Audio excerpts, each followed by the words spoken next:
Qui dentro c'è una forcella di XT che sicuramente non conoscete.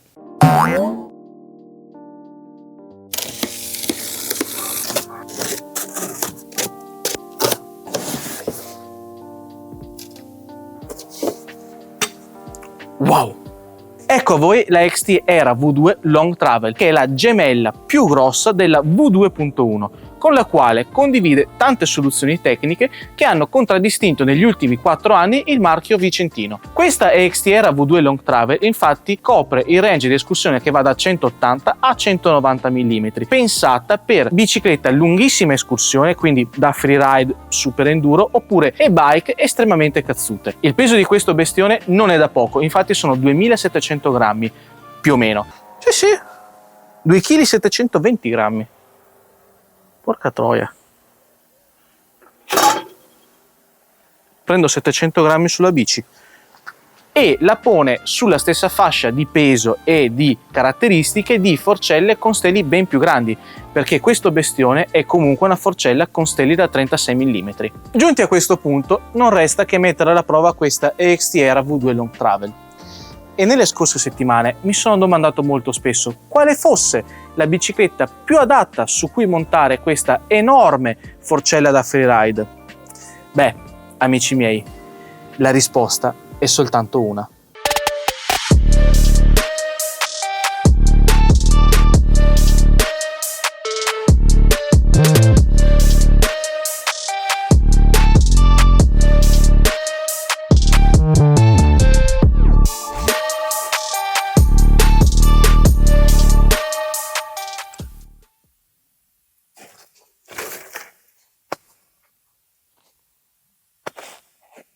E questa la bici, la mia Pipe Dream Moxie. Niente, fine della sorpresa. Questa forcella in realtà è perfettamente compatibile con la Lapierre Spicy della Elena, anzi l'Axial 2 Crown è identico. Infatti questa forcella, nonostante 180 mm di escursione, ha un Axial 2 Crown di circa 590 mm, 5 mm in più, 5 mm in meno. E questo la rende perfettamente intercambiabile con altre forcelle con stella 38, come ad esempio la Fox 38 con 170 mm di escursione. Questa scelta da parte di XT rende questa forcella compatibile con tantissime biciclette sul mercato. Una caratteristica che sinceramente non ho ben capito perché XT non promuova più di tanto. Infatti di XT tendenzialmente si vede la sorella minore, tra virgolette, da 170 mm, che però ha un Axial 2 Crown più paragonabile a una 160 mm. Non ho ben capito perché hanno fatto queste scelte. Prima di continuare però ci tengo a fare una precisazione. Questa forcella ci è stata fornita da XT dopo l'intervista che abbiamo realizzato a maggio, link in descrizione, ed è diciamo un prestito.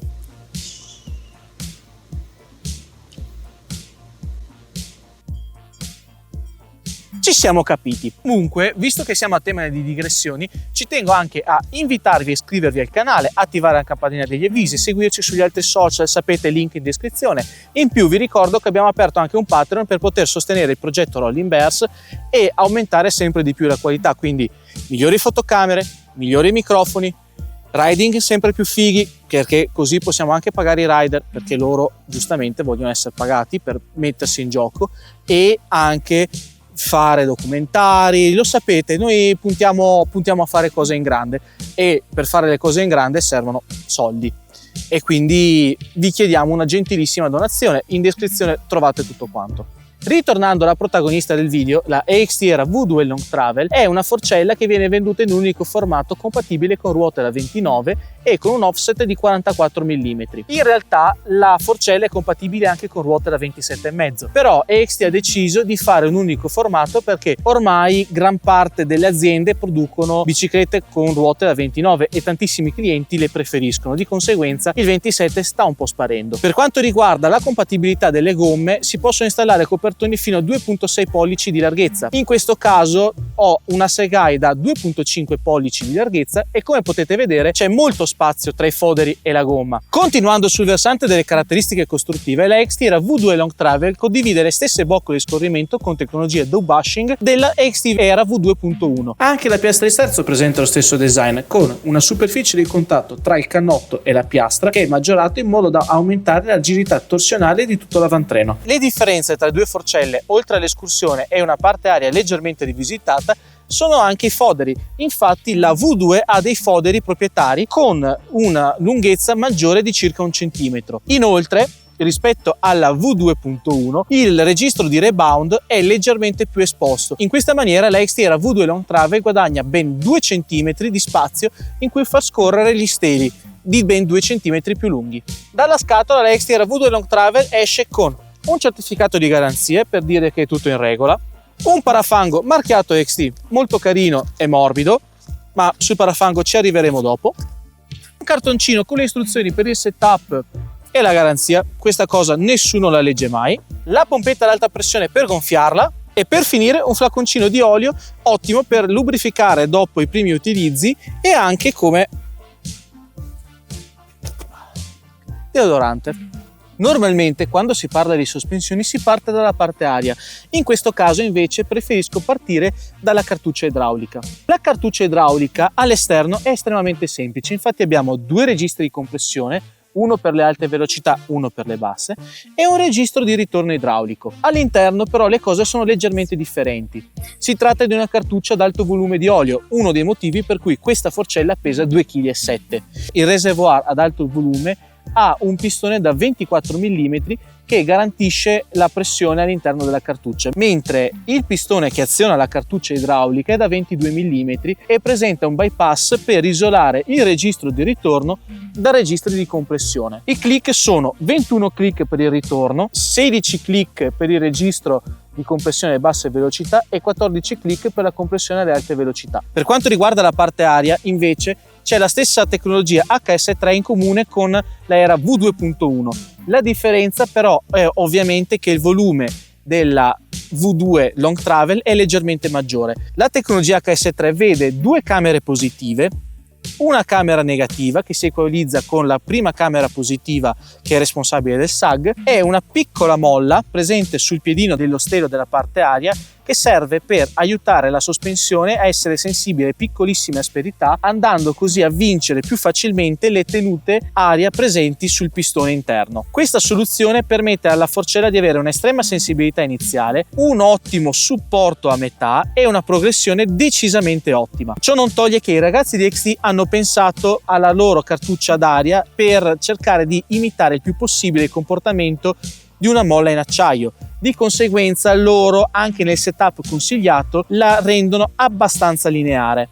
Il carattere della Xterra V2 Long Travel la rende una forcella estremamente reattiva e sensibile durante la guida. Ciò non toglie che è una forcella che ha nel suo DNA le competizioni, tant'è che personalmente su un Artail ci ho impiegato un po' a trovare il mio setup e di questo ringrazio molto Massimo Chiodi perché mi ha dato delle dritte che mi hanno svoltato completamente. Venendo al setup che personalmente ho preferito e partendo dalla parte aria, io sono stato intorno a un sag diciamo tra il 25 e il 28% e ho cercato una maggiore progressione. Lo so, normalmente sulle Artail si preferisce un sag leggermente più sostenuto e anche io quando parlo di Artail e mi setto le sospensioni su questa bicicletta o su altre Artail cerco intorno al 15 al 20%. In questo caso però ho notato che la forcella aumenta tantissimo la sua sensibilità con un sag leggermente più abbondante, allo stesso tempo la possibilità di regolare molto finemente la progressione della parte aria della molla è un plus che ti permette di gestire molto bene la forcella. Ce ne sono poche che permettono questa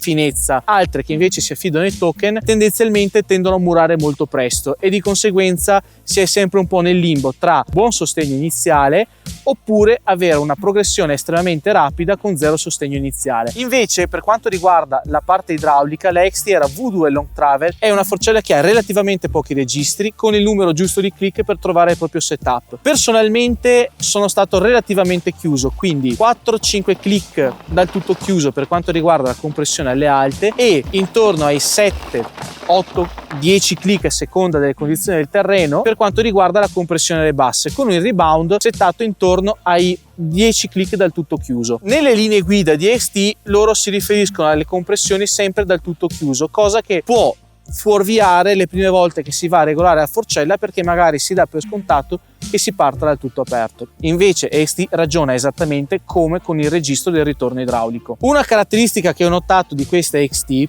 facendo varie prove e provando vari setup con varie combinazioni tra ritorno e compressione e anche la parte aria, è che ha come un leggero scalcio nell'ultima fase di estensione, e questo aspetto l'ho sentito migliorare notevolmente quando ho aumentato la percentuale di sag, quindi ho leggermente sgonfiato la camera positiva e cercato una maggiore progressione. Probabilmente in XT hanno ricercato un setup molto progressivo e quindi hanno regolato il ritorno idraulico, e si vede anche i loro testers hanno fornito feedback di questo tipo, per avere appunto la parte idraulica che risulta molto più sfrenata nell'ultima parte di escursione, e probabilmente anche i loro rider preferiscono un setup un po' più progressivo. Venendo agli aspetti negativi e alle piccole disattenzioni, personalmente una piccola disattenzione che ho trovato è la mancanza di un parafango rigido, perché la forcella è pensata per avere un parafango rigido, ha anche i suoi fori per evitare un parafango rigido. Peccato che loro ti forniscono un parafango morbido. Si trova online un parafango rigido compatibile con la XTR V2.1 e V2 Long Travel, però stranamente loro non la forniscono. Un aspetto che possiamo sicuramente inserire nelle cose negative è il prezzo. 1.760 euro di listino sono molti, e in parte non sono giustificati dalla dotazione presente all'interno della scatola, e in parte sono giustificati dalla cura dei dettagli e dalla qualità costruttiva della sospensione. Parliamo di una top di gamma, che è veramente una top di gamma, è veramente assemblata a mano, è veramente curata in ogni aspetto della produzione, stanno molto attenti alle tolleranze, infatti scorre molto bene anche fuori dalla scatola, senza dover fare nessun intervento ai foderi. La forcella scorre molto bene. Parlando con alcuni sospensionisti, loro la reputano ancora un filo troppo legnosa per i loro standard. Personalmente, per quello che esce dalla scatola, va già molto bene. Ovviamente, se si fa un setting da un sospensionista e una preparazione, le cose non possono fare altro che sbloccarsi e andare ancora più in alto, però ovviamente questo vale per tutte le sospensioni. Noi qui stiamo parlando di quello che esce dalla scatola. La compatibilità con i torque ups è sicuramente un aspetto interessante, però c'è da dire che è una tecnologia che sta cadendo un po' in disuso. Di conseguenza l'installazione della ruota senza i torque ups risulta leggermente più tediosa rispetto ad altre forcelle. Cosa molto interessante è l'assenza degli sfiati sui foderi, che secondo me è una cosa che avrebbero potuto inserire visto il costo della sospensione, e allo stesso tempo è molto interessante il loro approccio per il floating axle con la vite che si avvita direttamente nel fodero senza un dadino esterno, a differenza di altri prodotti. Fine 2018 abbiamo cominciato a pensare, 2019 è nato lo Storia V3, che è ancora lo stesso ammortizzatore. Oggi noi vendiamo ancora lo Storia V3, è il nostro ammortizzatore più venduto, l'ho visto l'altro giorno, è ancora lo Storia V3. Noi eravamo nessuno, e poi hanno cominciato a dire: ma e la forcella quando la fa? No, quando tu vuoi stare coi piedi per terra ed entri in un mercato, hai bisogno di capire qualche cosa di quel mercato, no? Non puoi arrivare a dire: ma io adesso vi faccio la bicicletta che ha le ali, non c'ha più le ruote. Per cui io ho detto: se tutti fanno la forcella così, ci sarà un motivo, perché io non penso che c'è il furbo e tutti stupidi, penso che più facile sia lo stupido, ma tanta gente che ormai si è evoluta e è diventata intelligente quando c'è un'applicazione. Abbiamo detto: facciamo quella, ma l'istinto era di dire: le forcelle erano fatte così 50 anni fa sulle moto, no? Avevamo la forcella tradizionale, per cui noi abbiamo fatto quella scelta in quel momento, e abbiamo fatto, secondo me, la scelta giusta, perché è importante. Se noi non avessimo fatto quella, noi non avremmo mai capito perché questa funziona male. Personalmente, se per Franco Fratton questa forcella ha tutto ciò che c'è di sbagliato su una sospensione, non oso immaginare cosa possono tirare fuori facendo tutto quello che c'è da fare per fare una sospensione che funziona perfettamente. Vabbè, comunque, lasciando stare questi discorsi, io personalmente vi invito a iscrivervi al canale nuovamente, di guardare il nostro Patreon, di commentare, dire la vostra sulla EXT RV2 Long Travel. Ovviamente se avete un EXT ditecelo, scrivetelo nei commenti, fatecelo sapere, e anche allo stesso tempo siate più morigerati. Cioè, a me piace il confronto ed è molto bello vedere quando una persona ha delle opinioni, le esprime, però per esempio sotto il video del Pinion, video che è andato molto bene tra l'altro, cioè tanta gente no, questo cosa no, perché no, su e giù. Ragazzi, ok, avete la vostra opinione, però motivatela, non serve insultarci, non serve accusarci di nulla, noi non siamo pagati da nessuno per fare questo. Sì, ce l'hanno fornita, però la cosa si finisce qui. Non sono stato pagato da XT per parlarne, è stato fatto un lavoro da loro e gli ho detto: senti, ma portiamo qualcosa di un po' più oltre che l'intervista. Fa sì, ok, dai, facciamolo. E quindi abbiamo portato la Long Travel, che non ne ha mai parlato nessuno. Sinceramente noi lo facciamo anche per avere un dialogo e per dire non solo la nostra opinione, ma anche per parlare di cose che magari sono un po' non tanto conosciute, ma che meritano di essere conosciute. Quindi calma nei commenti, siate tranquilli, siate scialli, cioè deve essere come bere una birra senza però aggredirci come se fossimo allo stadio. Non siamo allo stadio, siamo tranquilli, siamo tutti rider, ci piace andare a giro in bici, ognuno ha le sue opinioni, punto e fine. Io quindi vi invito a commentare nuovamente, vi invito a iscrivervi, fateci sapere la vostra, seguiteci perché usciranno cose molto fighe. Ringrazio EXT per averci permesso di parlare della loro forcella, sperando che me la lascino, che non mi vengano a prendere sotto casa suonando al citofono. Mi scusi? Spero di no. Ecco, fateci sapere la vostra. Ciao!